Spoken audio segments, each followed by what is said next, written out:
Lalabas pala kami ngayon dahil niyaya nga ako ng asawa kong kumain daw kami sa labas. Kasi nga mahilig ako sa mandi. Masarap daw ang mandi dito sa pupuntahan namin.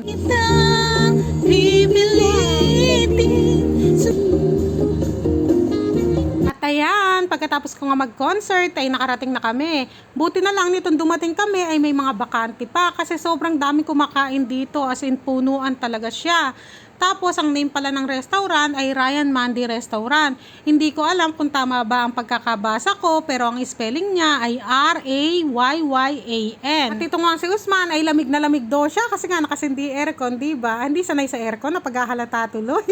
Maya-maya nga dinala natong soup, saka lemon, salt and pepper. Ayan, masarap naman ang soup nila. Tapos dinala na rin tong tomato, tapos yung fried onion, pipino, at saka yung paborito daw na pagkain ng mga rabbit, sabi ni Mariam, ay yung carrot. Ayan nga, binabanatan na namin tong sabaw. Kasi nga, gutom na rin kami, hindi kami kumain talaga, kasi nga pinaghandaan namin tong pagkain namin sa labas. Mating na pala tong order namin na mandi. Mukha lang siyang konti, pero ang dami-dami niyan, hindi nga namin naubos yan eh. At syempre, patatagalin pa ba yan? Hala, Bira, sige, kainan na. Ayan, wala muna kaming pansinan, kain muna kami ng kain. Ayan, pati nga si Usman, ayan, binubuno niya yung buto. Sobrang gutom talaga namin yan, kasi nga, isang oras yata kami mahigit naghihintay ng order namin.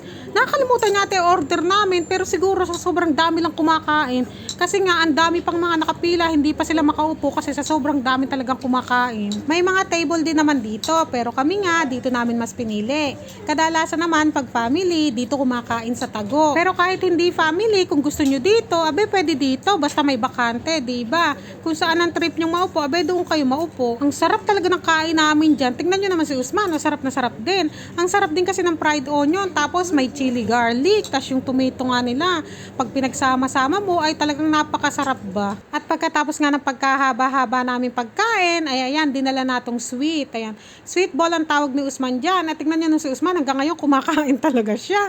Masyaallah, alhamdulillah, si Usman malakas talagang kumain yan. Hindi lang halata sa katawan. Syempre, hindi mawawala itong subuan serye namin ng asawa ko. Lahat kami sinusubuan yan, hindi lang ako. Ganyan talaga ang asawa ko. Mas maalaga yan kaysa sa akin. Ako kasi minsan, wala akong pakialam.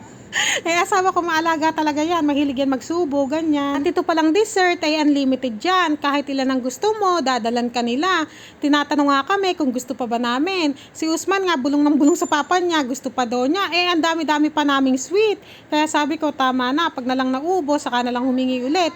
Eh, hindi naman namin naubos. Kaya sa mga mahilig kumain ng mandi dyan, na tulad ko, try nyong kumain dito sa Ryan Mandi Restaurant. Ang sarap ng mandi dito. Walang halong biro. Masarap talaga. Na-enjoy namin mag-iina.